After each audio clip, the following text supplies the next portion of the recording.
नमस्कार मेरे प्यारे साथियों, आप सभी का स्वागत है। और आज की इस क्लास में जो हम बात करने वाले हैं वो बात करेंगे आवेश के बारे में। आवेश यानी चार्ज के बारे में।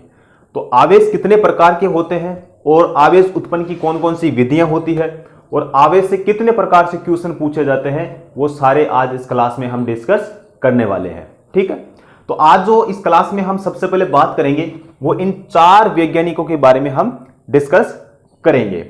ठीक है, तो सबसे पहले बात करेंगे आज आवेश के बारे में। देखो, जो आवेश होता है, ठीक है, अब एक मतलब इस क्लास में हम स्थिर आवेश के बारे में डिस्कस करेंगे और दूसरा है वैद्युतिक आवेश। ठीक है, एक क्वेश्चन बनता है, पूछा जाता है कि जो आवेश होता है, अब आवेश बोलो चाहे विद्युत आवेश बोलो, एक ही बात है कि जो विद्युत आवेश होता है, यह विद्युत आवेश विद्युत की मूलभूत राशि है। यहां से एक क्वेश्चन पूछा जाता है, इसलिए इसको मैंने यहां पे नोट कर दिया। तो आज सबसे पहले हम जिस कॉन्सेप्ट के बारे में सबसे पहले बात करेंगे वो करेंगे थेल्स के बारे में, उसके बाद में वोल्टा, उसके बाद में फैराडे और उसके बाद में है बेंजामिन फ्रैंकलिन। तो सबसे पहले बात करते हैं थेल्स की। इस थेल्स नामक वैज्ञानिक ने कुछ पदार्थों को, ठीक है, कुछ पदार्थों को आपस में क्रिया करा के प्रदर्शित किया। ठीक है, क्रिया करा के प्रदर्शित किया। क्रिया कौन सी वाली? घर्षण वाली। यानी इन्होंने एक छड़ ली और उस छड़ का क्या नाम है? कहरवा, या फिर अंबर भी इसे कहते हैं। कहरवा नामक यानी अंबर की छड़ को, ठीक है, कहरवा नामक पदार्थ की छड़ को किससे रगड़ा? रेशम से। ठीक है, रेशम से रगड़कर स्थिर आवेश या स्थिर विद्युत के बारे में बताया। किसने? थेल्स ने। ठीक है, कहरवा नामक पदार्थ की छड़ को रेशम से रगड़कर स्थिर आवेश या स्थिर विद्युत के बारे में बताया। अब स्थिर आवेश बोलो चाहे स्थिर विद्युत बोलो, ठीक है, और इसको बोलते हैं स्टैटिक चार्ज और इसको बोलते हैं स्टैटिक इलेक्ट्रिसिटी।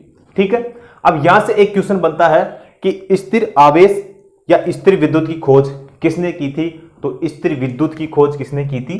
थेल्स नामक के वैज्ञानिक ने।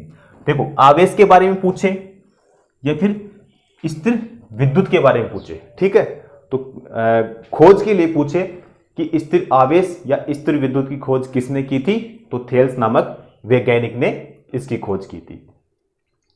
ठीक है, आगे बात करते हैं वोल्टा नामक वैज्ञानिक की। वोल्टा नामक जो वैज्ञानिक है, इस वैज्ञानिक ने रासायनिक पदार्थों की पारस्परिक क्रिया से ऐसी विद्युत उत्पन्न की जिसे तारों में प्रवाहित किया जा सकता था। यानी सबसे पहले हमने देखा थेल्स के बारे में। तो थेल्स ने कौन सी विद्युत उत्पन्न की? स्थिर विद्युत। क्या स्थिर विद्युत का उपयोग किया जा सकता है? तो स्थिर विद्युत का उपयोग नहीं कर सकते।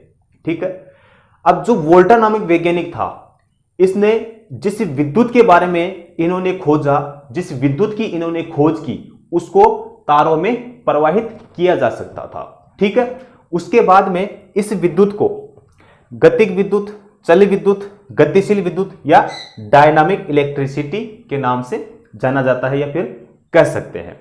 ठीक है, तो चल विद्युत की खोज किसने की? वोल्टा नामक वैज्ञानिक ने। ठीक है, और चल विद्युत को डायनामिक इलेक्ट्रिसिटी कहते हैं। जो स्थिर विद्युत है उसकी खोज किसने की? थेल्स नामक वैज्ञानिक ने। स्थिर विद्युत का उपयोग नहीं कर सकते और चल विद्युत का उपयोग कर सकते हैं। ठीक है, अब मैं आपको एक क्वेश्चन पूछूं कि डीसी की खोज किसने की थी? तो जो डीसी की खोज की थी वो इस वोल्टा नामक वैज्ञानिक ने ही डीसी की खोज की थी। ठीक है, क्यों? क्योंकि इस वैज्ञानिक ने क्या किया था? सेल का निर्माण किया था। तो सेल का निर्माण किसने किया? वोल्टा नामक वैज्ञानिक ने। डीसी की खोज किसने की? वोल्टा नामक वैज्ञानिक ने। और इन्होंने जो विद्युत के बारे में बताया, जो विद्युत की खोज की थी, वो विद्युत कौन सी थी? चल विद्युत थी, गतिक विद्युत थी, या गतिशील कह सकते हैं, या फिर डायनामिक इलेक्ट्रिसिटी कह सकते हैं। ठीक है, आगे बात करते हैं माइकल फैराडे के बारे में। माइकल फैराडे जो है, इन्होंने दो नियम दिए थे। इनका जो पहला नियम है वो है विद्युत अपघटन का, और जो दूसरा नियम दिया इन्होंने वो दिया विद्युत चुंबकीय परिवहन का। तो पहला नियम कौन सा है? पहला नियम है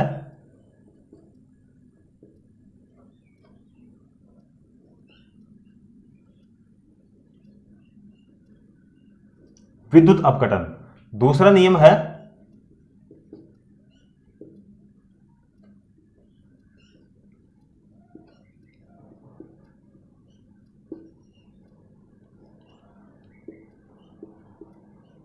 विद्युत चुंबकीय प्रेरण। ठीक है, माइकल फैराडे ने दो नियम दिए, पहला दिया इन्होंने विद्युत अपघटन का और दूसरा दिया इन्होंने विद्युत चुंबकीय प्रेरण, जो कि हम आगे पढ़ेंगे। ठीक है, उसके बाद में बात करते हैं बेंजामिन फ्रैंकलिन की। बेंजामिन फ्रैंकलिन जो है, सबसे पहले इन्होंने तड़ित चालक का आविष्कार किया। किसका आविष्कार किया? तड़ित चालक का। क्या किया इन्होंने? तड़ित चालक का आविष्कार किया। अब इस तड़ित चालक को लाइटनिंग अरेस्टर कह सकते हैं। ठीक है, दूसरा है लाइटनिंग रोड कह सकते हैं और तीसरा है लाइटनिंग कंडक्टर कह सकते हैं। तड़ित चालक बोलो, चाहे लाइटनिंग अरेस्टर बोलो, चाहे लाइटनिंग रोड बोलो, चाहे लाइटनिंग कंडक्टर बोलो। ठीक है, सबका मतलब एक ही है। तो बेंजामिन फ्रैंकलिन जो है, इन्होंने क्या किया? तड़ित चालक का आविष्कार किया। ये जो तड़ित चालक होता है किसका बना होता है? तो ये कॉपर का बना होता है, यानी तांबे का बना होता है। किसका बना होता है? कॉपर का बना होता है, तांबे का बना होता है। और ये लगा कहां पे होता है? ठीक है, बिल्डिंग या भवनों के ऊपर लगाए जाते हैं। क्यों लगाए जाते हैं? क्यों लगाए जाते हैं? आकाशीय विद्युत से, यानी आकाशीय विद्युत यानी बिजली से सुरक्षा के लिए, यानी आकाशीय बिजली से बचने के लिए तड़ित चालक का लगाया जाता है। ठीक है, उसके बाद में जो बेंजामिन फ्रैंकलिन है, इन्होंने आवेश के बारे में बताया था कि जो आवेश होते हैं वो दो प्रकार के होते हैं।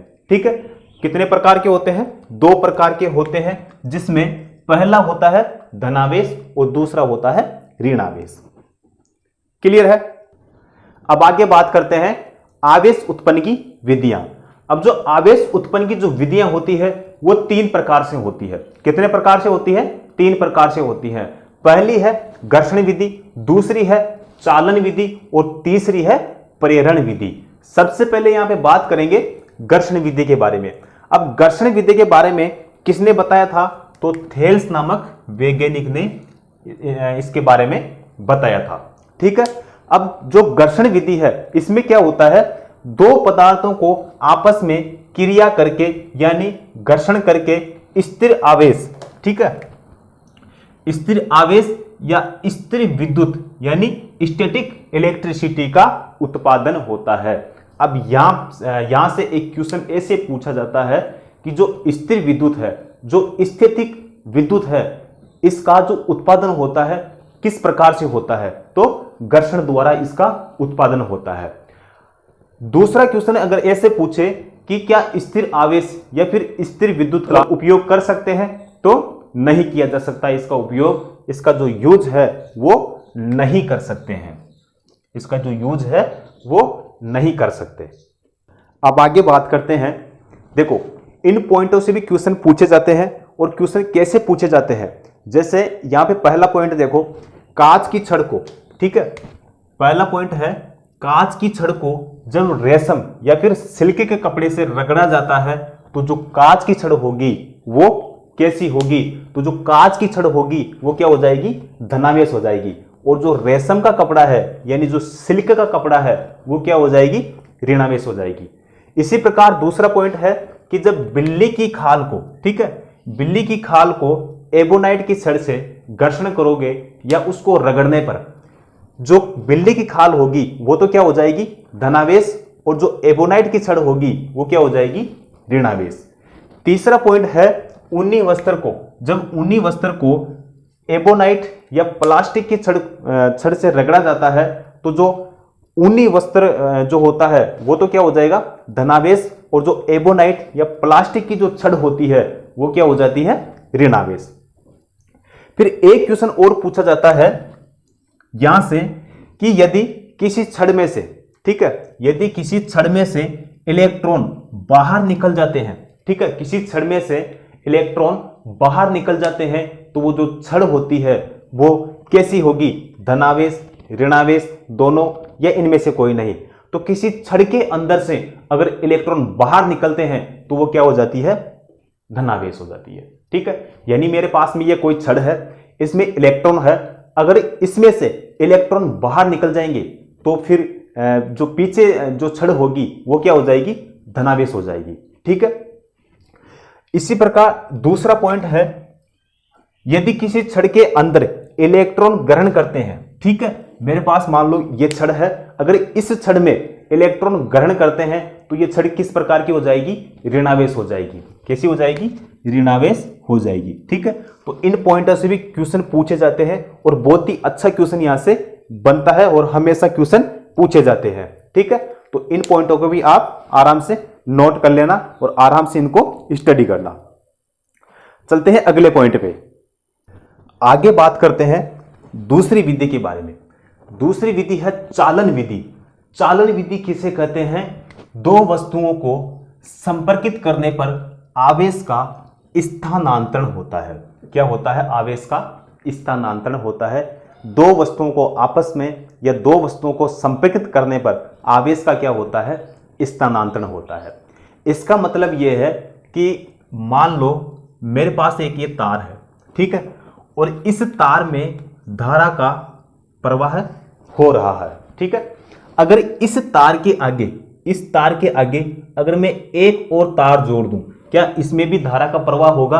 तो आप कहेंगे कि बिल्कुल सही बात है, इसमें भी क्या होगा, धारा का प्रवाह होने लग जाएगा। ठीक है, इसीलिए दो वस्तुओं को आपस में या दो वस्तुओं को संपर्कित करने पर आवेश का क्या हो रहा है, यहां पे स्थानांतरण हो रहा है। ठीक है, उदाहरण की अगर बात करें, उदाहरण तो जैसे बल्ब,